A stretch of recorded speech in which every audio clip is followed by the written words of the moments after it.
Friends, how are you? Today I am going to teach you in your microbiology subject. The subject code is MB201. તો વિદ્યાર્થી મિત્રો આજે આપણે microbiology વિષય કે જેનો સબ્જેક્ટ કોડ છે MB201 એ વિષયમાં અભ્યાસ કરીશું. તો એમાં યુનિટ 1 સેલ ઓર્ગેનાઇઝેશન. તો જે યુનિટ 1 છે જેનું નામ છે સેલ ઓર્ગેનાઇઝેશન એ યુનિટમાં આપણે અભ્યાસ કરીશું. In a previous lecture we will study flagella, a surface appendage. કે જે કયું લેક્ચર હતું એમાં આપણે ફ્લેજેલા છે એનો અલ્ટ્રા સ્ટ્રક્ચર છે અને એનું ફંક્શન શું છે એના વિશે આપણે ડિટેલમાં અભ્યાસ કરી ગયા. આજે આપણે આ યુનિટમાં જ એક નવો ટોપિક ચાલુ કરીશું જેનું નામ છે પ્લાઝ્મા મેમ્બ્રેન. પ્લાઝ્મા મેમ્બ્રેન એટલે કે કોષરસ પટલ. એના વિશે આપણે ડિટેલમાં અભ્યાસ કરીશું. Plasma membrane, it is also called a cell membrane and cytoplasmic membrane. તો જે વિદ્યાર્થી મિત્રો આ પ્લાઝ્મા મેમ્બ્રેન એટલે કે કોષરસ પટલ છે એને આપણે બીજા સેલ મેમ્બ્રેન તરીકે પણ ઓળખીએ છીએ અને સાઇટોપ્લાઝમિક મેમ્બ્રેન તરીકે પણ ઓળખીએ છીએ. તો આના વિશે આપણે ડિટેલમાં અભ્યાસ કરીશું. તો જોઈએ the plasma membrane also called cell membrane or cytoplasmic membrane is a structure internal to the cell wall. કે જે આ પ્લાઝ્મા મેમ્બ્રેન છે એને આપણે બીજા સેલ મેમ્બ્રેન અથવા સાઇટોપ્લાઝમિક મેમ્બ્રેન તરીકે પણ ઓળખીએ છીએ. અને આ સ્ટ્રક્ચર જે પ્લાઝ્મા મેમ્બ્રેન છે એ ક્યાં આવેલી છે તો કોષ દિવાલ કરતાં એના અંદરના ભાગમાં આવેલી છે. The plasma membrane also called cell membrane or cytoplasmic membrane is a structure internal to the cell wall. તો જે પ્લાઝ્મા મેમ્બ્રેન છે એને આપણે બીજા સેલ મેમ્બ્રેન અને સાઇટોપ્લાઝમિક મેમ્બ્રેન તરીકે પણ ઓળખીએ છીએ.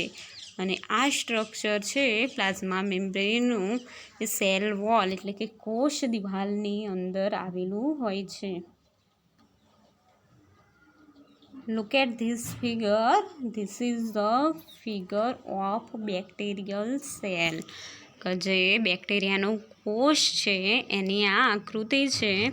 તો જેમ આપણે કીધું કે જે પ્લાઝ્મા મેમ્બ્રેન છે એ સેલ વોલની અંદર આવેલી છે. તો આકૃતિમાં જુઓ આ જે છે એ છે સેલ વોલ કોષ દિવાલ અને એના અંદરના ભાગમાં આ જે છે પ્લાઝ્મા મેમ્બ્રેન આવેલી છે. તો પ્લાઝ્મા મેમ્બ્રેનનું સ્થાન સેલ વોલની અંદરના ભાગમાં છે. તો આમાંથી ક્વેશ્ચન પૂછાઈ શકે કે the plasma membrane is also cold or known as ખાલી જગ્યા. તો જે પ્લાઝ્મા મેમ્બ્રેન છે એને બીજા કયા નામથી ઓળખવામાં આવે છે તો આન્સર તરીકે આવે cell membrane or cytoplasmic membrane. આગળ જોઈએ પ્લાઝ્મા મેમ્બ્રેન વિશે. The term cell membrane was coined by C.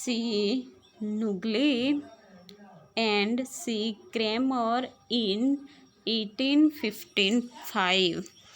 તો જે આ સેલ મેમ્બ્રેન શબ્દ છે ટર્મ એટલે કે શબ્દ જે કોષ રસ પટલ છે એ શબ્દ આ બંને વૈજ્ઞાનિકે આપેલો હતો સી નુગલે એન્ડ સી ક્રેમર નામના આ બે વૈજ્ઞાનિકે કોષ રસ પટલ એવો શબ્દ આપ્યો હતો.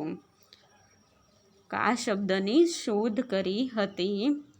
તો ક્વેશ્ચન પૂછાઈ શકે કે the term cell membrane was coined by ખાલી જગ્યા. કે જે સેલ મેમ્બ્રેન શબ્દ છે એ કયા વૈજ્ઞાનિકે આપ્યો હતો? તો આન્સર તરીકે આવે સી નુગ્લી એન્ડ સી ક્રેમર, કે જેમને 1855માં આ સેલ મેમ્બ્રેન એવો શબ્દ આપ્યો હતો.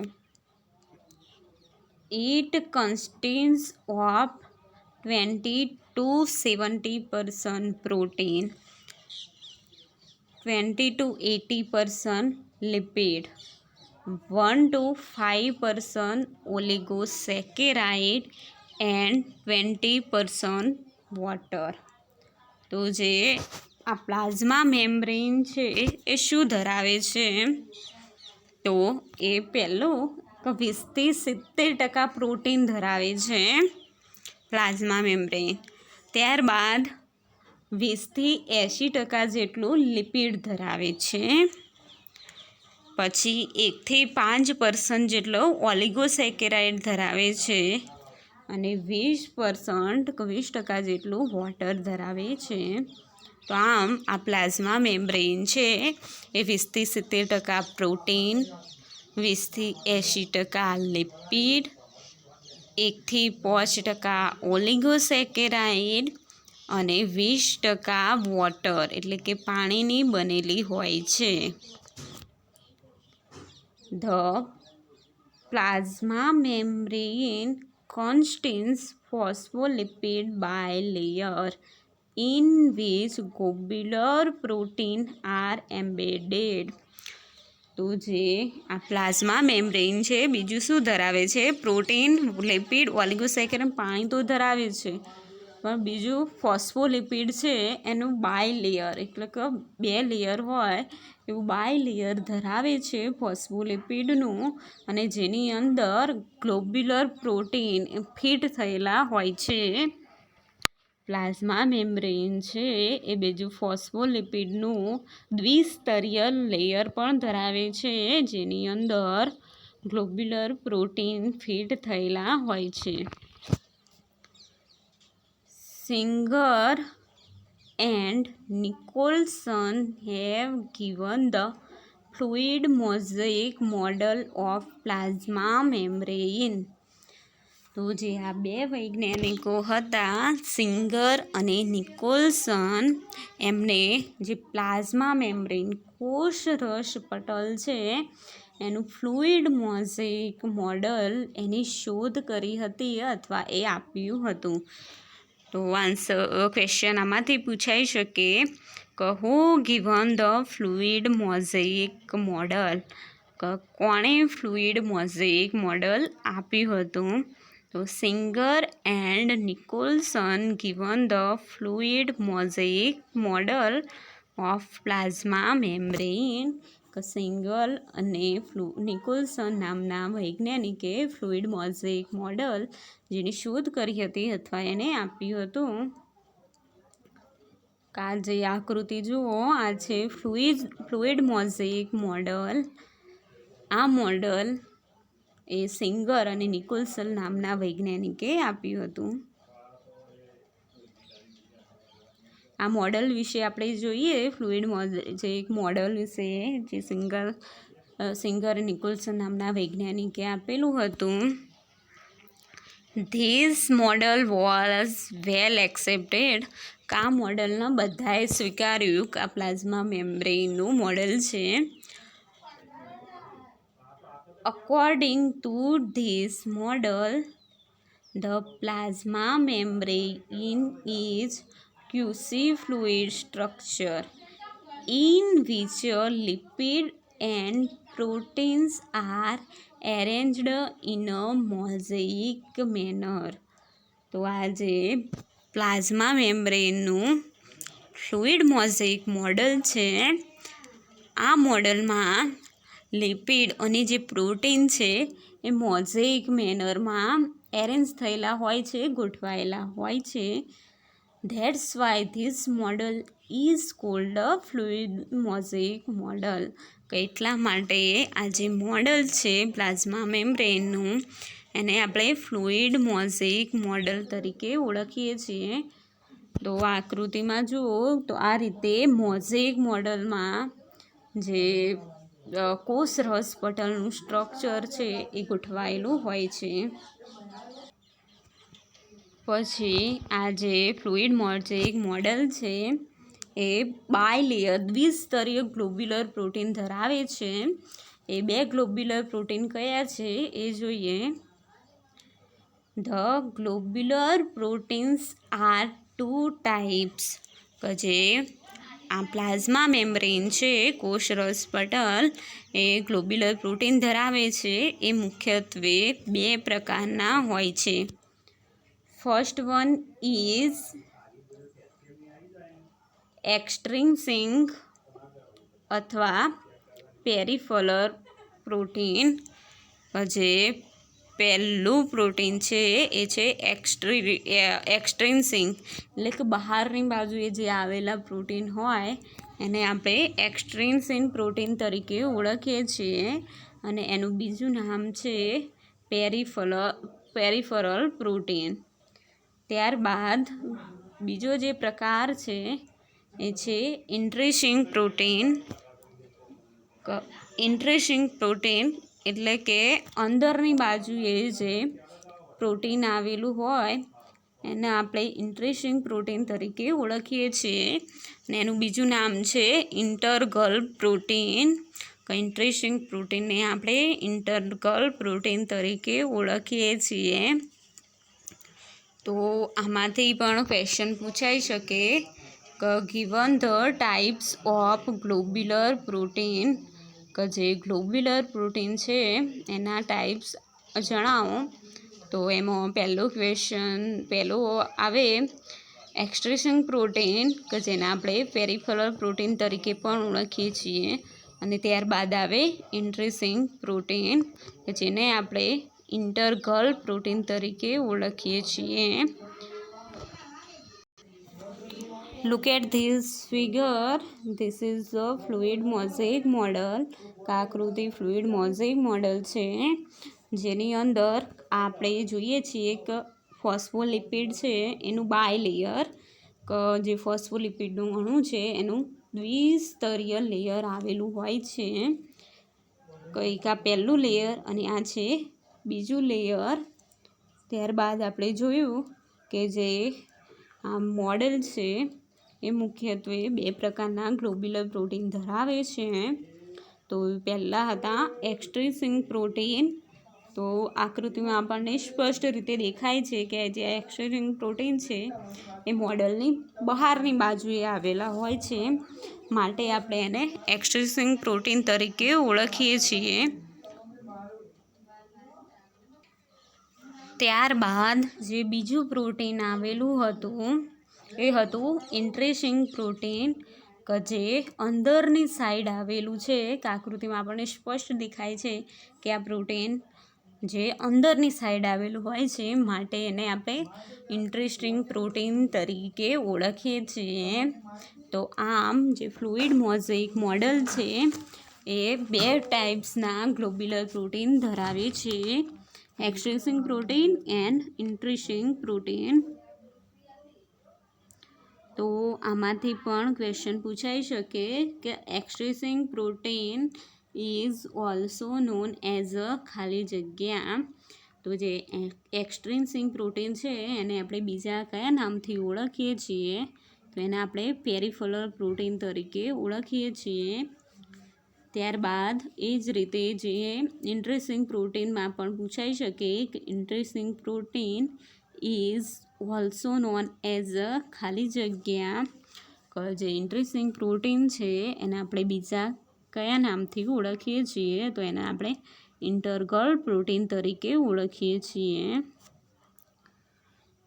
The extrinsic protein is soluble and therefore dissociate from the membrane, while the intrinsic protein is insoluble and could not dissociate rarely અથવા રેરલી ડિસોસિએટ.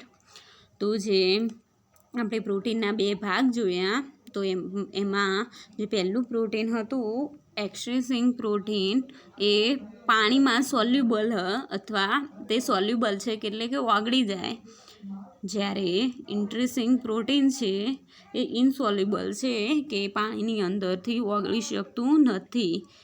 પછી જે એક્સ્ટ્રેસિંગ પ્રોટીન છે એ મેમ્બ્રેન છે એમાંથી ડિસોસિએટ થઈ શકે કે બહાર નીકળી શકે, જ્યારે ઇન્ટ્રેસિંગ પ્રોટીન છે એ મેમ્બ્રેનમાંથી જે પટલ છે એમાંથી બહાર ન નીકળી શકે અથવા ભાગ્યે જ નીકળી શકે. તો the extrinsic protein is soluble and therefore dissociate from the membrane, while the intrinsic protein is insoluble and could not dissociate or rarely dissociate. તો જે એક્સ્ટ્રેસિંગ પ્રોટીન છે એ સોલ્યુબલ છે અને તે મેમ્બ્રેનમાંથી ડિસોસિએટ થઈ શકે છે, જ્યારે ઇન્ટ્રેસિંગ પ્રોટીન છે એ ઇનસોલ્યુબલ છે અને તે મેમ્બ્રેનમાંથી ડિસોસિએટ નથી થઈ શકતું અથવા ભાગ્યે ડિસોસિએટ થઈ શકે છે. તો આના પરથી આપણે એક્સ્ટ્રેસિંગ પ્રોટીન અને જે ઇન્ટ્રેસિંગ પ્રોટીન છે એ બંનેનો આપણે તફાવત તારવી શકીએ. તો જે પહેલું છે એક્સ્ટ્રેસિંગ પ્રોટીન, તો જે એક્સ્ટ્રેસિંગ પ્રોટીન છે તો એનું પહેલું આવે it is also cold peripheral protein. તો જે એક્સ્ટ્રેસિંગ પ્રોટીન છે એને આપણે બીજા પેરિફેરલ પ્રોટીન તરીકે પણ ઓળખીએ છીએ. તો સામે ઇન્ટ્રેસિંગ પ્રોટીનના તફાવતમાં આવે કે it is also cold integral protein, કે એને બીજા આપણે ઇન્ટિગ્રલ પ્રોટીન તરીકે પણ ઓળખીએ છીએ. ત્યારબાદ બીજો તફાવત આવે એક્સ્ટ્રેસિંગ પ્રોટીનનો, કે એક્સ્ટ્રેસિંગ પ્રોટીન ઇઝ સોલ્યુબલ. જે એક્સ્ટ્રેસિંગ પ્રોટીન છે એ સોલ્યુબલ છે, જ્યારે બીજી બાજુ ઇન્ટ્રેસિંગ પ્રોટીનમાં આવે કે ઇન્ટ્રેસિંગ પ્રોટીન ઇઝ ઇનસોલ્યુબલ, કે તે ઇનસોલ્યુબલ હોય છે. ત્યારબાદ ત્રીજો તફાવત આવે એક્સ્ટ્રેસિંગ પ્રોટીનનો, એક્સ્ટ્રેસિંગ પ્રોટીન ડિસોસિએટ ફ્રોમ ધ મેમ્બ્રેન, કે મેમ્બ્રેનમાંથી ડિસોસિએટ થઈ શકે છે, જ્યારે ઇન્ટ્રેસિંગ પ્રોટીનમાં આવે ઇન્ટ્રેસિંગ પ્રોટીન કુડ નોટ ડિસોસિએટ, કે તે ડિસોસિએટ થઈ શકતું નથી, ઓર રેરલી ડિસોસિએટ, કે ક્યારેક ડિસોસિએટ થઈ પણ શકે છે. તો આ તો ઇન્ટ્રેસિંગ પ્રોટીન અને એક્સ્ટ્રેસિંગ પ્રોટીનનો તફાવત.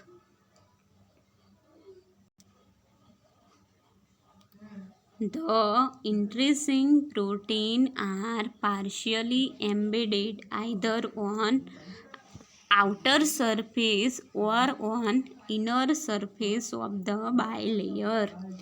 તો જે ઇન્ટ્રેસિંગ પ્રોટીન છે એ પ્રોટીન જે ફોસ્ફોલિપિડનું બાયલેયર આવેલું છે કોષરસ પટલની અંદર, તો એની એ કોષરસ પટેલની જે બહારની બાજુ હોય એમાં થોડા ફિટ થયેલા હોય છે, જ્યારે અંદરની સાઈડ પણ ફિટ થયેલા હોય છે. તો આપણે આકૃતિમાં જોઈએ તો આ જે ઇન્ટ્રેસિંગ પ્રોટીન છે એ આ જે ફોસ્ફોલિપિડનું બાયલેયર છે એની અંદર ફિટ થયેલા આપણને જોવા મળે છે. તો એનો કેટલોક થોડોક ભાગ જે બહારની સાઈડ હોય છે, જ્યારે કેટલોક ભાગ છે એ અંદરની સાઈડ ફિટ થયેલો હોય છે. તો આમ ઇન્ટ્રેસિંગ પ્રોટીન જે ફોસ્ફોલિપિડનું બાયલેયર છે એની અંદરની બાજુ અને બહારની બાજુએ ફિટ થયેલા હોય છે.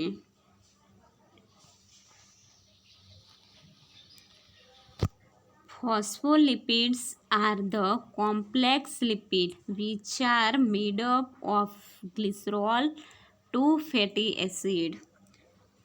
તો જે ફોસ્ફોલિપિડ છે, આ જે ફ્લુઇડ મોઝેક મોડલની અંદર ફોસ્ફોલિપિડનું બાયલેયર આવેલું છે, તો એ ફોસ્ફોલિપિડ છે એ એક પ્રકારના જટિલ લિપિડનો જ પ્રકાર છે અને એ શાના બનેલા હોય છે? ગ્લિસરોલ અથવા ફેટી એસિડની બે ચેન હોય એના ફોસ્ફોલિપિડ છે એ બનેલા હોય છે.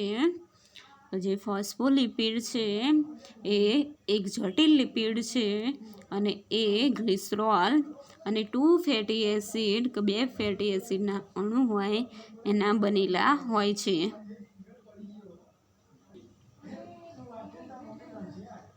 Most membrane associated lipids are structurally asymmetric with polar and non-polar end. તો જે લિપિડ છે એ સ્ટ્રક્ચરલી એસિમેટ્રિક હોય છે અને તે પોલર એટલે કે ધ્રુવીય અને નોન પોલર એટલે કે અધ્રુવીય એવા બંને છેડા ધરાવતા હોય છે.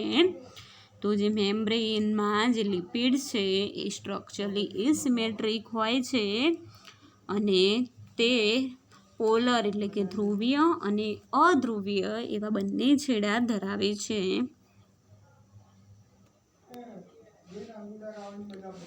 The polar hydrophilic ends interact with the water and they are hydrophilic.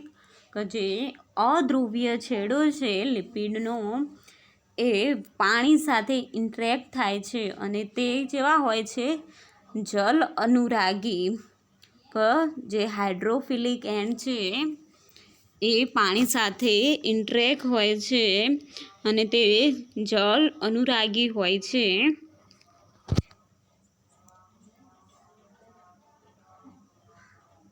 The non-polar ends are insoluble in water and they are hydrophobic. કે જે પાણીની અંદર છે સોલ્યુબલ થતું નથી, જે અધ્રુવીય છેડો છે એ એટલા માટે એને આપણે હાઇડ્રોફોબિક તરીકે ઓળખીએ છીએ. જ્યારે પોલર એન્ડ છે એ પાણીમાં સોલ્યુબલ થઈ શકે છે એટલા માટે એનો આપણે હાઇડ્રોફિલિક તરીકે ઓળખીએ છીએ. તો આ હતો આકૃતિ છે ફ્લુઇડ મોઝેઇક મોડલની, કે જેમ આપણે આગળ જોયું તેમ તે ફોસ્ફોલિપિડનું છે એ બાયલેયર ધરાવે છે, દ્વિસ્તરીય ધરાવે છે. એની અંદર ઇન્ટ્રીન્સિક અને એક્સટ્રિન્સિક પ્રોટીન હોય એ ફિટ થયેલા હોય છે.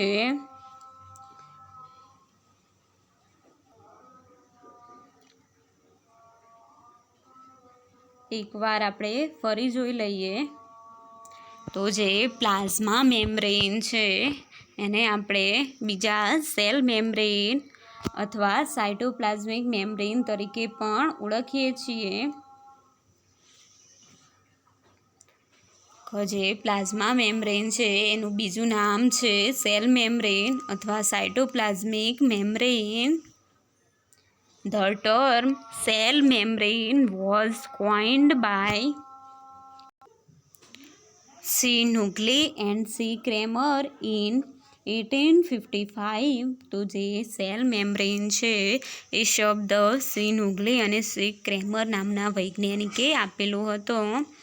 ત્યારબાદ જે કોષરસ પટલ છે એ 20-70% પ્રોટીન, 20-80% લિપિડ્સ, 1-5% જેટલું ઓલિગોસેકેરાઇડ અને 20% જેટલું પાણી ધરાવે છે. ત્યારબાદ જે પ્લાઝ્મા મેમ્બ્રેન છે એ ફોસ્ફોલિપિડનું દ્વિસ્તર ધરાવે છે અને જેની અંદર ગ્લોબ્યુલર પ્રોટીન છે એ ફિટ થયેલા હોય છે.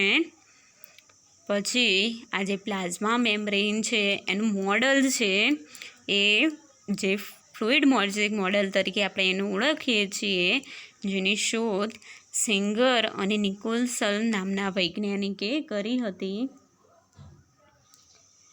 અને આ મોડલનો બધાએ સ્વીકાર કરેલો છે. અને આ મોડલને આપણે ફ્લુઇડ મોઝેઇક મોડલ એટલા માટે કહીએ છીએ કે જેની અંદર લિપિડ અને પ્રોટીન છે એ મોઝેઇક મેનરમાં ગોઠવાયેલા હોય છે. એટલા માટે આપણે આ મોડલને ફ્લુઇડ મોઝેઇક મોડલ તરીકે ઓળખીએ છીએ. પછી આ જે મોડલ છે એ ફોસ્ફોલિપિડનું બાયલેયર ધરાવે છે અને એની અંદર જે ગ્લોબ્યુલર પ્રોટીન ફિટ થયેલા હોય છે એ મુખ્યત્વે બે પ્રકારના હોય છે. એક છે એક્સટ્રિન્સિક પ્રોટીન અને બીજા છે ઇન્ટ્રિન્સિક પ્રોટીન. જે એક્સટ્રિન્સિક પ્રોટીન કે જે બહારની બાજુએ પ્રોટીન આવેલા હોય જેને આપણે એક્સટ્રિન્સિક પ્રોટીન અથવા પેરિફેરલ પ્રોટીન તરીકે ઓળખીએ છીએ. અને આ જે પ્રોટીન હોય છે એક્સટ્રિન્સિક પ્રોટીન એ પાણીમાં સોલ્યુબલ છે એટલે કે ઓગળી જાય છે અને મેમ્બ્રેનમાંથી ડિસોસિએટ પણ થઈ શકતા હોય છે. જ્યારે ઇન્ટ્રિન્સિક પ્રોટીન છે એ જે કોષરસ પટલ છે એની અંદરની સાઈડ આવેલા હોય છે અને તે પાણીમાં ઇનસોલ્યુબલ હોય છે, ઓગળી નથી શકતા અને તે મેમ્બ્રેનમાં રેડલી ડિસોસિએટ અથવા કુડ નોટ ડિસોસિએટ થઈ શકતા નથી. પછી જે આ ફોસ્ફોલિપિડ છે એ કોમ્પ્લેક્સ લિપિડ કે જટિલ લિપિડ છે એનું બનેલું હોય છે અને એના જે શાનું બનેલું હોય છે એ ગ્લિસરોલ અને 2 ફેટી એસિડનું બનેલું હોય છે. પછી આ મેમ્બ્રેન છે એ લિપિડ ધરાવે છે. લિપિડ એસિમેટ્રિક હોય છે અને જે પોલર અને નોન પોલર એન્ડ ધરાવે છે કે ધ્રુવીય અને અધ્રુવીય છેડા ધરાવે છે. તો એમાં જે ધ્રુવીય છેડો છે એ હાઇડ્રોફિલિક હોય છે, જ્યારે નોન પોલર એટલે કે અધ્રુવીય છેડો છે એ હાઇડ્રોફોબિક હોય છે. અને હાઇડ્રોફિલિક જે છેડો છે એ પાણીમાં ઓગળી જતો હોવાથી એને આપણે હાઇડ્રોફિલિક એન્ડ તરીકે ઓળખીએ છીએ. જ્યારે હાઇડ્રોફોબિક છે એ પાણીમાં સોલ્યુબલ થતું નથી માટે આપણે એને હાઇડ્રોફોબિક એન્ડ તરીકે ઓળખીએ છીએ. તો વિદ્યાર્થી મિત્રો આ હતો પ્લાઝ્મા મેમ્બ્રેન અને એનું ફ્લુઇડ મોઝેઇક મોડલ. હવે આપણે આ પ્લાઝ્મા મેમ્બ્રેન છે એનું ફંક્શન શું, કે એનું કાર્ય શું, તો એના વિશે આપણે જોઈએ. ફંક્શન ઓફ પ્લાઝ્મા મેમ્બ્રેન કે જે કોષરસ પટલ છે એનું બેક્ટેરિયાના સેલમાં કાર્ય શું છે. તો પહેલું જે કાર્ય છે the plasma membrane or the cell membrane provide protection for a cell. તો જે કોષરસ પટલ છે એ જે બેક્ટેરિયાનો કોષ છે એનું રક્ષણ કરે છે, એનું પ્રોટેક્શન પૂરું પાડે છે. The plasma membrane or cell membrane provide protection for a cell. તે જે કોષરસ પટલ છે એ કોષ છે એને રક્ષણ પૂરું પાડે છે. બીજું કાર્ય જોઈએ. The organic and inorganic nutrients are transport by permease through the plasma membrane. તો જે બેક્ટેરિયાના કોષના પોતાના પોષણ માટે જે ઓર્ગેનિક, જે કાર્બનિક અને ઇનઓર્ગેનિક અકાર્બનિક તત્વો જોઈએ છે તો એ તત્વો શાના દ્વારા બેક્ટેરિયાના કોષ સુધી પહોંચે છે, તો પ્લાઝ્મા મેમ્બ્રેન દ્વારા બેક્ટેરિયાના કોષ સુધી પહોંચે છે. તો કાર્બનિક અને અકાર્બનિક પોષક તત્વોને કોષ સુધી પહોંચાડવાનું કાર્ય છે એ પ્લાઝ્મા મેમ્બ્રેન કરે છે. ત્યારબાદ ત્રીજું કાર્ય જોઈએ કે it possess the attachment site for the bacterial chromosome and plasmid DNA. તો જે બેક્ટેરિયાનો કોષ છે એની અંદર ક્રોમોઝોમ આવેલા હોય, રંગસૂત્ર આવેલા હોય તો એની સાથે જોડાણ પૂરું પાડે છે.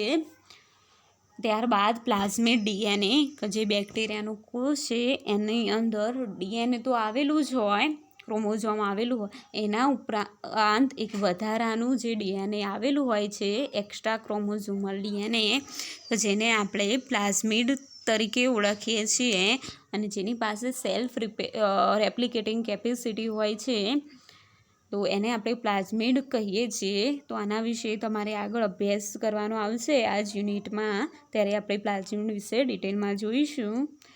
તો જે પ્લાઝ્મા મેમ્બ્રેન છે એ બેક્ટેરિયલ ક્રોમોઝોમ અને પ્લાઝમિડ ડીએનએને એટેચમેન્ટ સાઇટ પૂરું પાડે છે, જોડાણ પૂરું પાડે છે. ત્યારબાદ આગળનું કાર્ય છે પ્લાઝ્મા મેમ્બ્રેનનું, એ છે it provides fix environment inside the cell. કે જે પ્લાઝ્મા મેમ્બ્રેન છે એ જે બેક્ટેરિયાનો કોષ છે એનો એક વાતાવરણ પૂરું પાડે છે, ફિક્સ્ડ એન્વાયરમેન્ટ પૂરું પાડે છે. It provides fix environment inside the cell. જે કોષ રસપટલ છે એ બેક્ટેરિયાનો કોષ છે એનો ફિક્સ વાતાવરણ પૂરું પાડે છે. ત્યારબાદ છેલ્લું કાર્ય છે એ જોઈએ, transport toxic substance outside of the cell. તો જે પ્લાઝ્મા મેમ્બ્રેન છે કે જે ટોક્સિક સબસ્ટન્સ હોય એનો જે બેક્ટેરિયાનો કોષ છે એને બેક્ટેરિયાના કોષની બહાર ફેંકી દે છે, ટ્રાન્સપોર્ટ કરે છે. કે જે ટોક્સિક એટલે નુકસાન કરતા સબસ્ટન્સ હોય એને બહાર ફેંકવાનું કાર્ય છે એ પ્લાઝ્મા મેમ્બ્રેન કરે છે. તો આ હતું પ્લાઝ્મા મેમ્બ્રેનના કાર્ય. તો વિદ્યાર્થી મિત્રો, આજે આપણે પ્લાઝ્મા મેમ્બ્રેન શું છે, પછી પ્લાઝ્મા મેમ્બ્રેનનું આપણે ફ્લુઇડ મોઝેઇક મોડલ આકૃતિ દ્વારા ડિટેલમાં અભ્યાસ કર્યો, અને ત્યારબાદ જે પ્લાઝ્મા મેમ્બ્રેન છે એનું કાર્ય શું છે એના વિશે આપણે ડિટેલમાં અભ્યાસ કરી ગયા. Thank you.